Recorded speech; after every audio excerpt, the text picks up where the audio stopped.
Olá pessoal, vamos continuar então as aulas. Hoje a gente vai ver um impulso de uma força, né?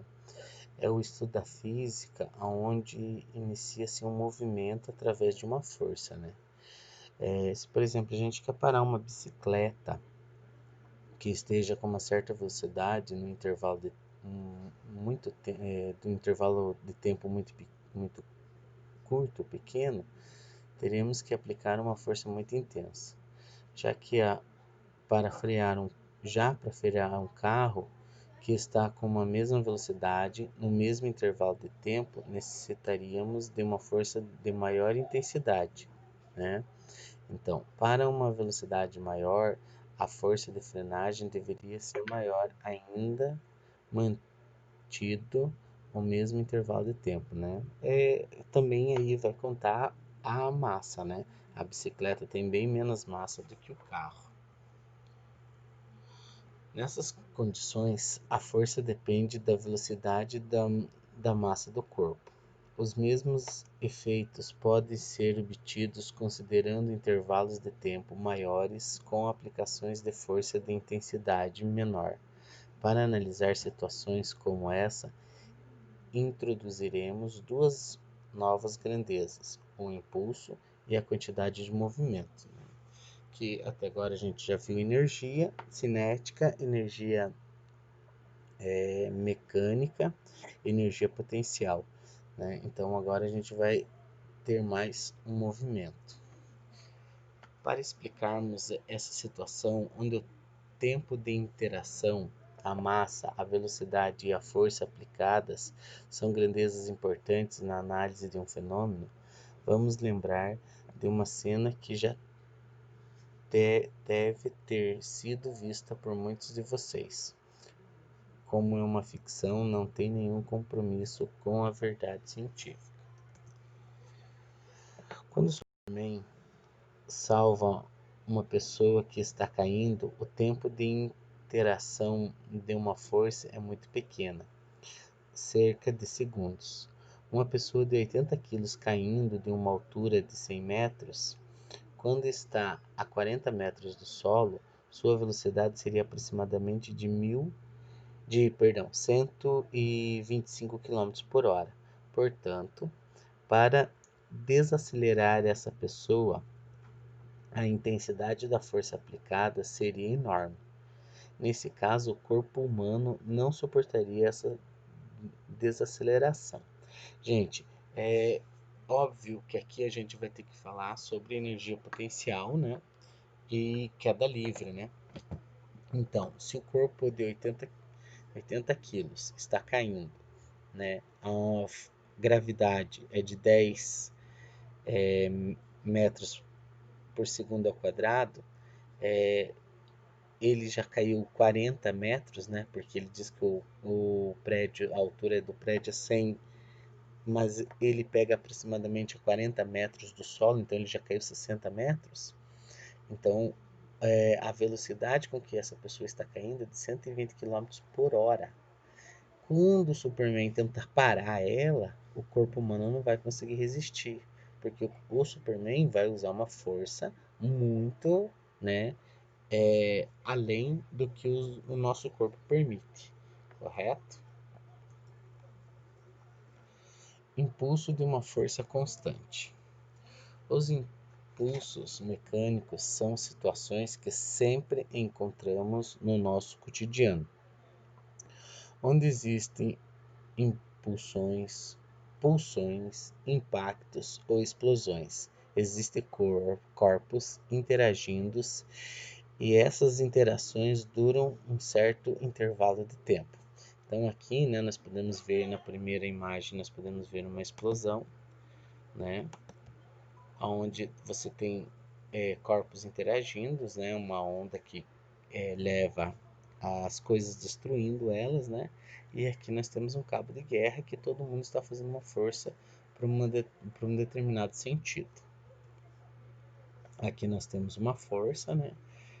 Indo para a direita, um tempo zero, velocidade zero. Aí nós temos uma variação de tempo, né? Para o t, que aqui é t0, aqui é t. a velocidade, né, também. Então, aí nós temos o movimento da força, aí nós vamos ter uma relação. A relação entre a força aplicada e o intervalo de tempo em que ela atua, impulso, definirá o valor da velocidade inicial do movimento sem a ação da força. Então, vamos analisar o que diz isso. Primeiro de tudo, o que é impulso? Impulso é o tempo em que a força está agindo no objeto, correto? Impulso é o tempo em que a força está agindo em um objeto, correto? Só que a partir disso eu tenho uma relação, né, com a velocidade. Então, a relação entre a força aplicada e o intervalo de tempo em que ela atuou, né, que é o impulso, então é o tempo em que a força atuou em um objeto, definirá o valor da velocidade inicial. Então, quanto tempo ficou, né, essa essa força atuando no objeto vai me definir a velocidade inicial. Já vamos completar isso. Então, o estudo do fenômeno anterior poderia ser feito através da lei de Newton. Para simplificarmos esse estudo, definimos então o impulso de uma força constante. Como produto do módulo dessa força pelo intervalo de tempo em que a mesma age, desta força temos. Foi como o professor falou. Então, o impulso é igual a força vezes a variação do tempo, né? O tempo que fica essa força atuando sobre o objeto. O impulso é uma grandeza vetorial, né? Porque nós temos força aqui, intervalo de tempo, módulo I igual a F delta T, direção e sentido é o mesmo da força. No sistema internacional, então, o impulso vai ser Newton, né? Porque é a força, e tempo é segundo, Newton vezes segundo. Então, tá aqui, Newton vezes segundo, correto? Então, na tirinha abaixo, esse exercício aqui, na tirinha abaixo, suponha que o tempo de interação entre o coelho, Sansão e a bola tenha sido de 0,01 segundo e que a força exercida sobre ela tenha sido de 400 newton. No sistema internacional, né, o modelo de impulso produzido pela força vale. Então, gente, como eu tenho aqui o impulso, né? Como eu tenho um impulso aqui, só um minutinho.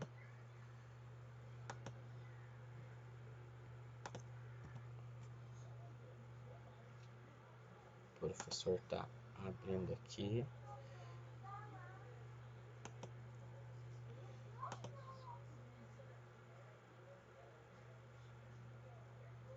Vou precisar mesmo. Aqui. Então, a minha força é de 400 newton vezes 0,01, né, que é o tempo em que o coelho Sansão encostou, né? Isso vai ser igual a quê? Então, eu venho aqui com a calculadora. Vamos ver se eu consigo abrir os dois ao mesmo tempo. Aí, então vai ser 400 vezes 0,01, que vai dar 4, né? Então agora eu venho aqui no slide e vejo a resposta correta, letra B, né? Então, opa, desculpa.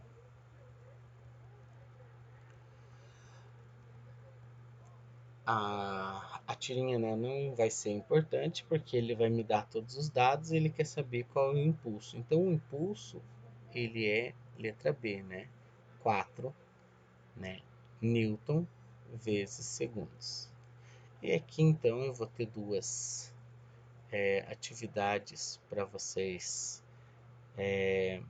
fazer, e aí vocês fazem e me mandam pelo WhatsApp ou pelo e-mail, Depende da comunicação que vocês queiram utilizar com o professor, e aí o professor vai dar uma nota, certo? Então, como é que fica o gráfico, né, do impulso? Nós temos na vertical a força e na horizontal o tempo, né? Então, eu tenho a função aqui, né? Essa função, ela vai sair de um tempo 1 até um tempo 2. Portanto, ela vai me dar uma área. Para eu calcular a área, eu preciso da integral, né? Então, a força, né, o impulso, eu vou calcular através da integral. No gráfico da força, em função do instante ft, né, existe uma propriedade muito importante. Essa propriedade vale tanto para a força constante quanto para a força variável. A área sobre a linha do gráfico é numericamente igual ao impulso sofrido. Então, essa área aqui, né, vai ser exatamente igual ao impulso sofrido. Então, para eu encontrar a área, eu utilizo integral, certo? Aí, no próximo slide, no próximo vídeo, o professor vai passar para vocês como calcular através da integral. Mas vai ser bem tranquilo, é uma integral simples, né? Só ela vai ter os intervalos, é uma integral definida e vai ser bem tranquilo, certo? Aqui está a área. Então, a área, né, é igual ao impulso. Isso é importante a gente anotar, né? Então, aqui nós temos uns exemplozinhos. Esse exemplozinho aqui, gente, ele vai me dar essa fórmula já pronta. Então, aqui eu tenho a fórmula do triângulo, né? Aqui eu tenho a fórmula do trapézio. Então, fica mais tranquilo. Mas vamos lá. Um bloco movimenta-se a partir do repouso sob a ação de uma força de direção constante e cujo modelo varia com o tempo, conforme o gráfico ao lado, no intervalo de 0 a 15. Então, eu tenho 0 aqui e o 15 aqui, né? Então, essa figura aqui, gente, me dá um trapézio, percebe? Mas vamos lá. O modelo do impulso, correto? A força o valor da força constante, força média, né? Capaz de produzir o mesmo impulso. Então, como esse aqui então, o modelo do impulso ele quer saber primeiro, né? Como isso aqui forma um trapézio, onde eu tenho a base menor, a base maior e a altura. Vocês estão vendo? Na verdade, o que aconteceria? Essa figura aqui, eu teria que deixar ela de pé para você poder ver o trapézio. Mas aqui também tá fácil ver o trapézio. Aqui tá a base maior, base menor, né? E a altura, correto? Então, como é um trapézio, eu vou usar a forma do trapézio normal, certo? Vamos lá, vamos pegar a calculadora. Então, vamos aqui. Esse aqui foi o 1, né? Ficou para vocês fazerem o 2 e o 3, correto? Agora vamos lá, né, para esse aqui. Esse aqui é o número 1, né, do gráfico, certo? O modelo do impulso. O modelo do impulso vai ser um trapézio, então eu vou usar a fórmula do trapézio. Vamos ver, quem lembra a fórmula do trapézio, né? Então vai ser o que? Base maior mais base menor, certo? Vezes a altura dividido por 2. Lembram dessa fórmula? Lá do ensino médio. Então, é igual, né? A área, né? Vamos lá. Vamos pôr aqui entre parênteses para a gente saber que primeiro temos que fazer entre parênteses. Vamos observar o gráfico novamente, né? E nós temos o que? A base menor, ela é 5 newtons, correto? E a base maior é 15 newtons. Então, eu volto aqui e vou dar os valores. Então, a área vai ser igual a... Deixa eu aumentar um pouquinho mais aqui para ficar melhor. Isso. 5 mais 15 vezes a altura. Então, vamos lá retirar o dado do problema. A altura. A altura, gente, ela está aqui. Então, é de 0 a 12. Portanto, 12 menos 0 é 12, né? Então, a altura é 12. Tudo isso, né, dividido por 2, correto? Vamos lá, então. Então, a área vai ser igual a 20 vezes... Se eu já dividir aqui, fica 6, né? 12 dividido por 2, 6.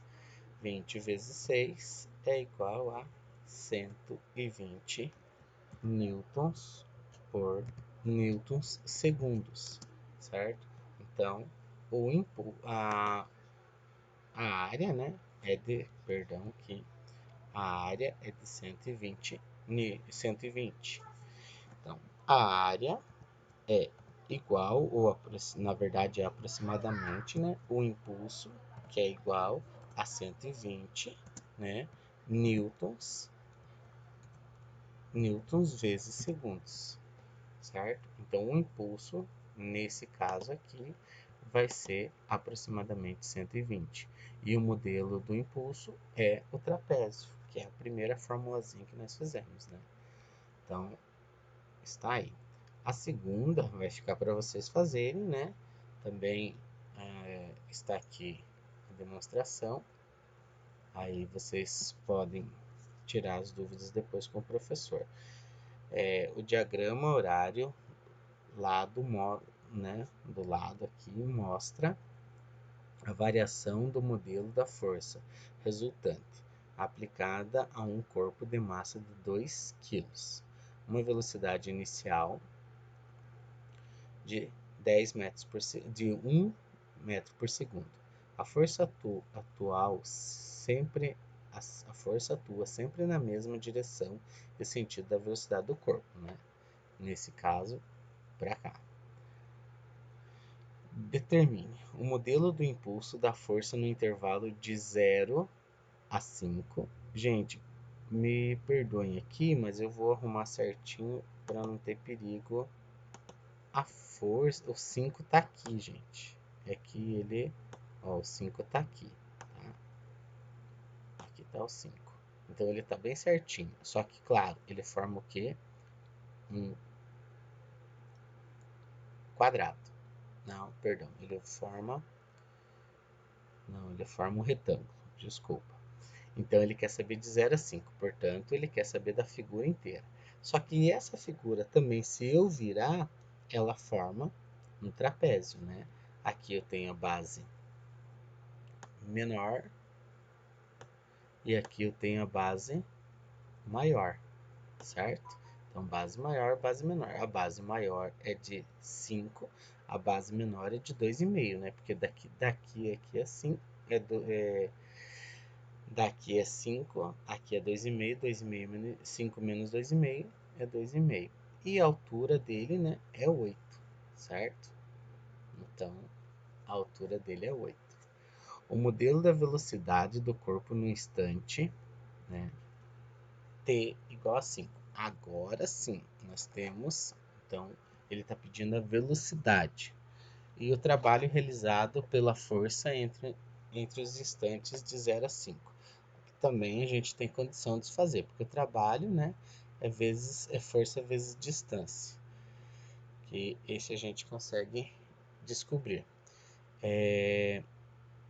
Nesse caso da velocidade, a gente já vai aprender um pouquinho mais no momento de velocidade, e aí a gente vai conseguir fazer. Já chegamos lá.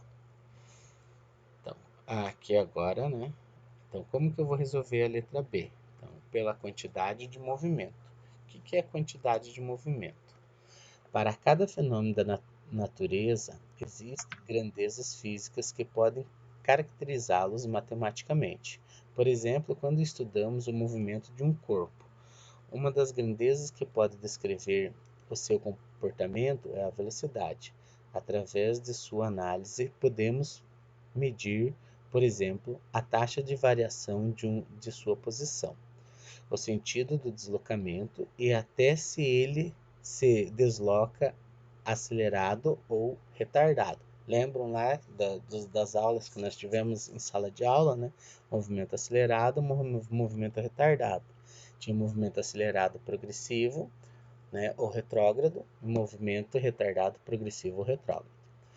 Mas, para outras situações que envolvem movimento, essa grandeza não é suficiente para quantizá-lo. Tudo depende da sua situação que estivermos analisando, né? Então, René Descartes foi um grande filósofo, matemático, né, e físico. Por exemplo, imagine dois automóveis com velocidades diferentes e massas diferentes.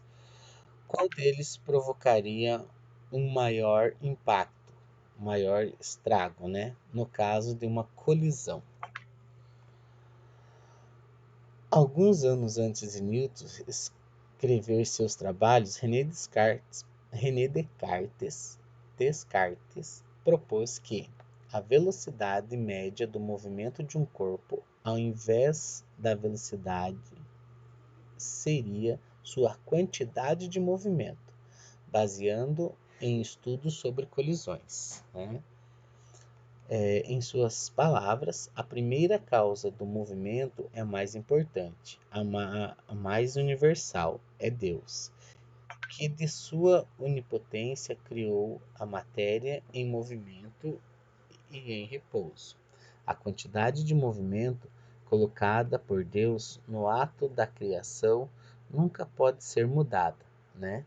Então você veja que se a gente trazer dentro da história da ciência, ele está falando da velocidade, né, da luz em relação a movimentos, né?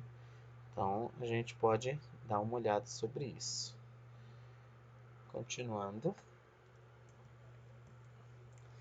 ele ainda explica que se entende por quantidade de movimento, né, um corpo com certa velocidade e outros duas vezes maior, com metade da velocidade, tem a mesma quantidade de movimento, né?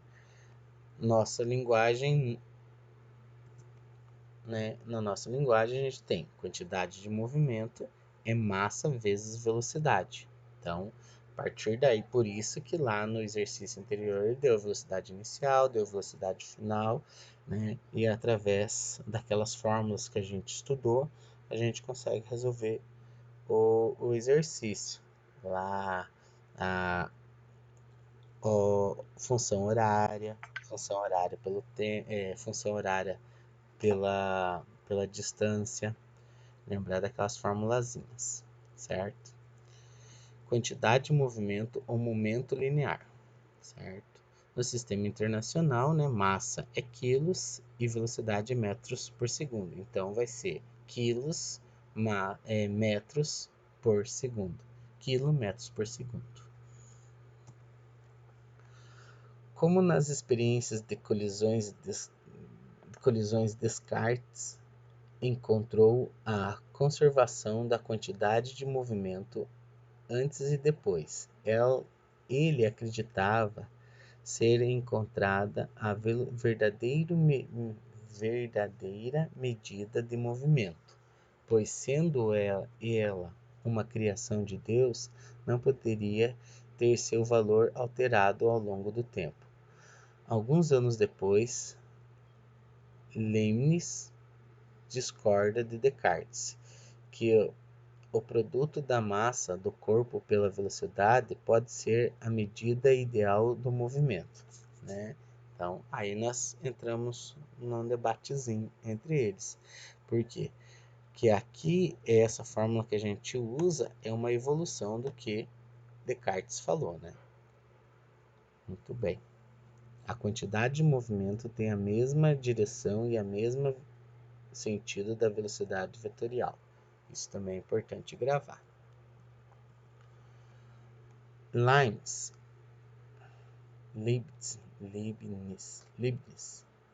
sugere que a quantidade adequada para medir um movimento deveria ser o que ele chama de força viva.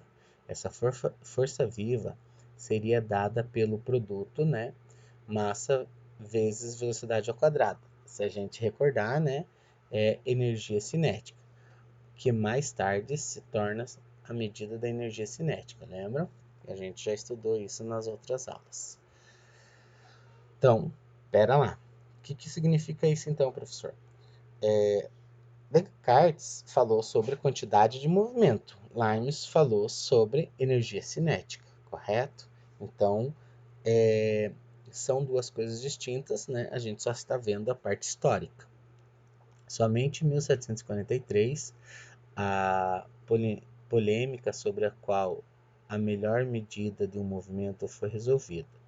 Um grande físico da época chamado D'Alembert propôs que tanto uma ideia quanto a outra seriam medidas interessantes para a análise de um movimento. Então ele, né, falou que as duas medidas são interessantes para a análise de movimento. Dessa forma, a energia cinética está relacionada com a ação da força ao longo do deslocamento, enquanto que a quantidade de movimento se relaciona com a ação da força naquele intervalo de tempo que age sobre ele, né? Então, força, né, energia cinética, está relacionada com a massa e com a velocidade. Quantidade de movimento, né, também é massa e velocidade, porém essa também vai ter o intervalo de tempo unindo-se a ela. Por isso que a gente consegue resolver aquela questão 2 lá dos gráficos. E aqui ficam os exercícios para a gente resolver também, né? E me mandarem depois, certo? Qualquer dúvida é só pedir para o professor. Parem o videozinho e tenta resolver, né?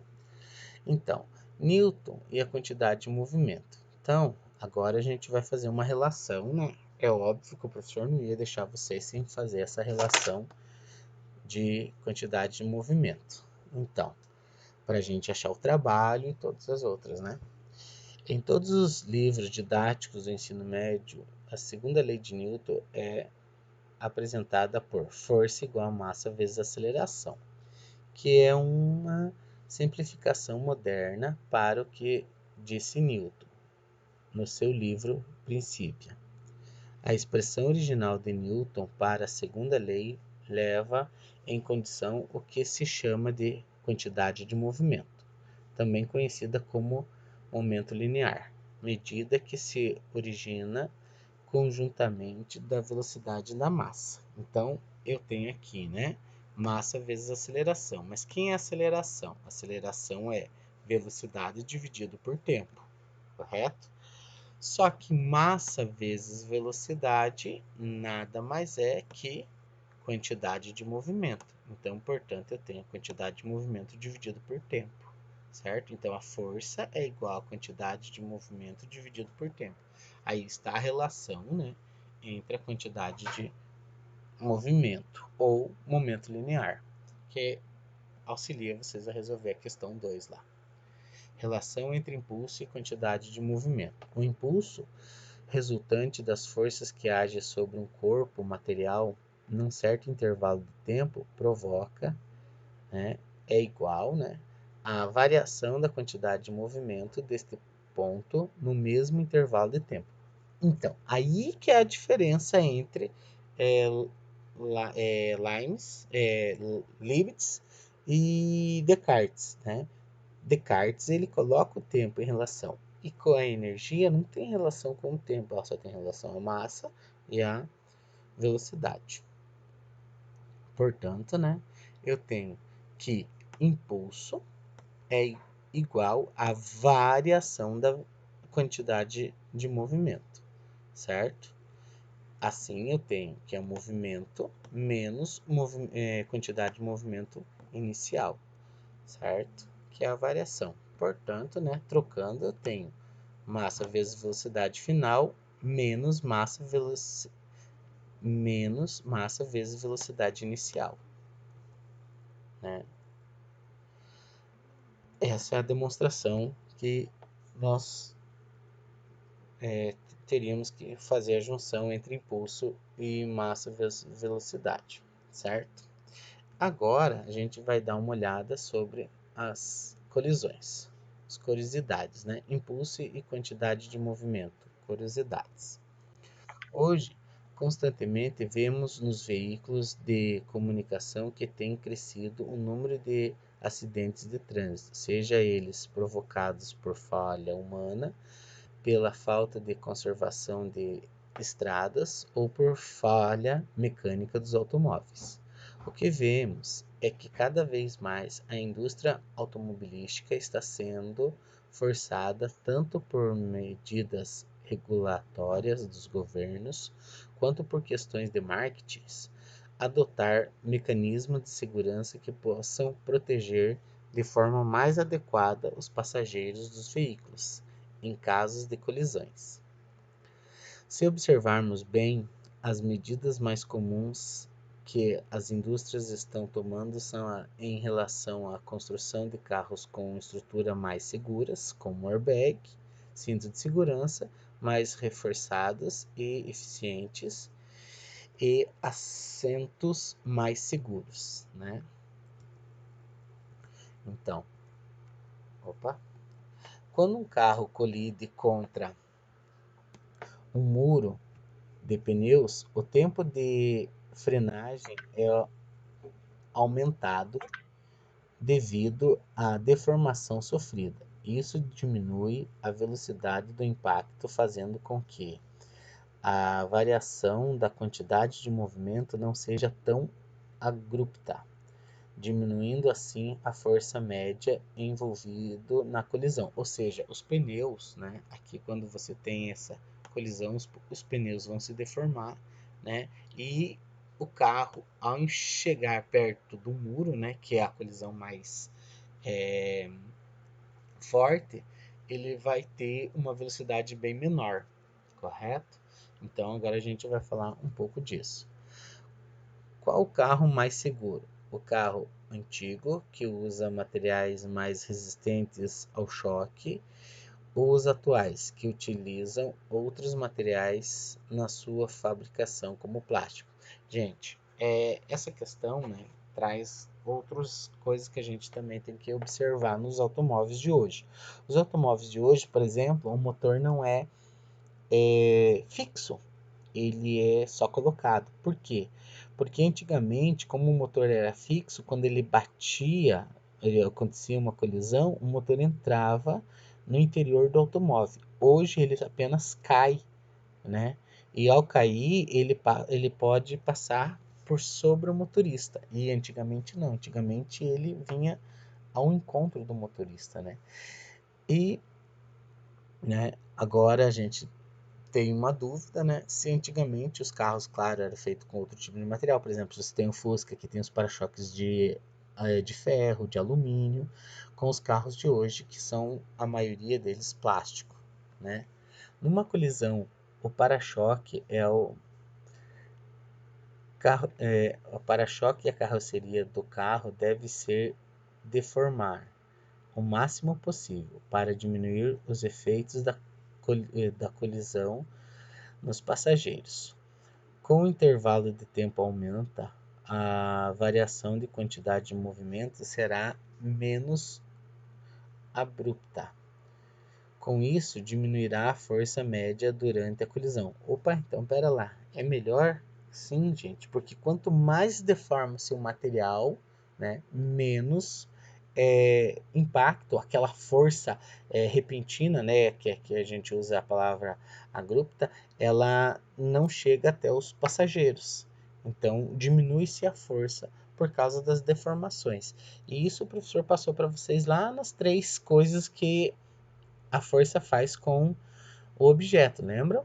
Que é equilibrar, né, movimentar e deformar. Então, se eu tenho uma deformação, a força diminui, o impacto diminui. Aqui nós temos outros exercicinhos em relação a isso, né? Um corpo de massa 1 kg é abandonado de uma altura de 10 metros. Determine o impulso da força peso durante a queda. Despreze a existência do ar. Então, né? Nós temos 1 kg, a altura, né? Então, nós temos a distância. Aí a gente já pode fazer a relação agora de distância, né? Com a força de queda livre, certo? Quantidade de movimentos em um sistema de partículas. Aqui, o primeiro, nós temos o Sol, né? E aqui o movimento dos planetas, o jogo de sinuca, né? E aqui a partícula em movimento. Ó. Percebam que ela está fazendo um movimento, né? Senoidal, né? Então, vamos lá.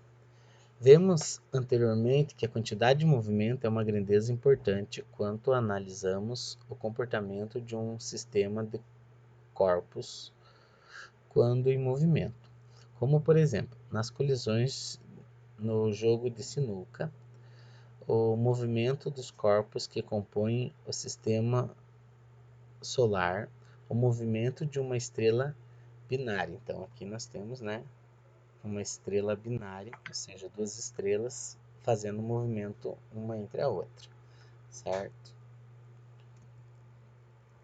Considere então um sistema formado por N partículas em que num determinado instante t, cada uma tenha sua quantidade de movimento, né? Então aqui nós temos a A com sua quantidade de movimento, aqui o C e aqui o B, né? Como que eu vou fazer a média, né? A velocidade média desses movimentos, né? Aqui a quantidade do sistema, né? A massa do sistema total, velocidade média. Como que eu calculo a velocidade? Eu vou pegar a massa vezes a velocidade A, mais a massa B vezes a velocidade B, e assim por diante. Dividido pela massa, mais a massa A, mais a massa B, mais a massa C. E assim por diante. Então, aqui vai me dar, né, o centro de massa da velocidade, certo? Trocando em miúdos, a gente tem que a quantidade de movimento do sistema é a soma da quantidade de movimento de cada um dos elementos, certo? Sabendo que o estudo de um sistema de corpos pode ser simplificado se analisarmos o fenômeno através do seu centro de massa, devemos formar a teoria. Então, aqui a gente destaca, o professor destacou, né, o centro de massa, que é dessa forma que a gente calcula. E aqui são algumas das bibliografias. Obrigado, até o próximo.